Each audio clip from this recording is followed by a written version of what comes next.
5, 4, 3, 2, 1.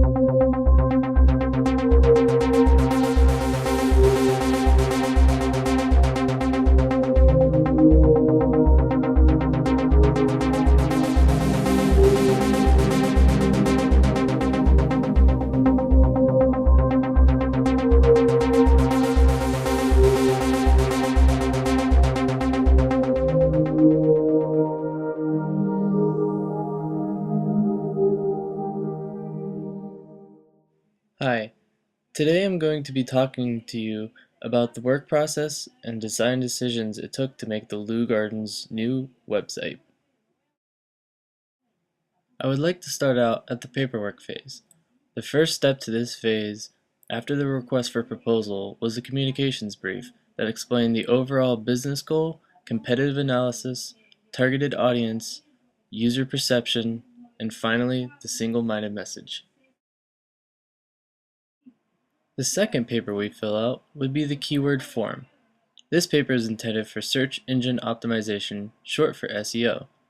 This worksheet helps by letting us get all the keywords that we found in the research phase down on paper so that it can be added to the content later. Followed by the keyword form is the content tracker. The content tracker is intended to keep organized and updated content as well as the original content piece. Now that we have all the paperwork out of the way and the research phase is finished, it's time for the design phase to begin. The first thing we need to start out with in this phase are the wireframes. Let's take a look at our homepage wireframe. On the homepage, one consideration was kept consistent, and that consideration was the targeted audience and the ability to navigate the website's information architecture. That is why you see a lot of white space and organized hierarchy in the content. When I got to the rentals page, I had to reconsider our targeted audience. Since we were targeting everybody on the home page, we only had to target the younger demographics on the rentals page. This would explain all of the imagery in each category because we want our users to emotionally react to the message that the image projects. Let's look at the membership page. Once again, I was thinking about the audience and how layout would affect usability for an older demographic. This is why I made sure to have a strong backbone in the form by incorporating input hints and inline form validation. I also visually spaced out form fields that needed to be grouped together, such as first name, last name, as well as country and zip code. Having done the wireframes, the next step in my process is the design phase.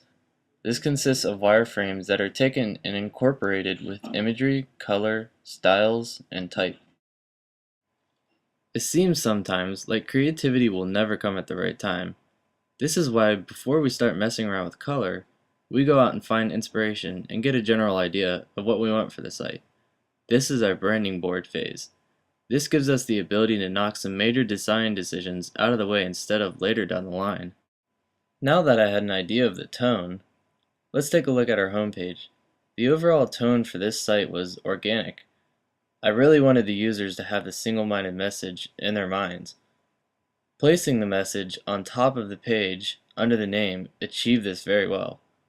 We wanted the users to have easy access to the events, so I made it the first section on the page, followed by rentals at the end of visual flow. While keeping the website consistent, on the category page I wanted the users to react more to the picture than the content. Emotional responses to the picture are crucial to better revenue.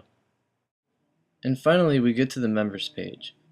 I wanted it to be very usable by all demographics, so I made sure the color stuck out well, and labeling was done properly by the use of input hints, large buttons, and call to actions.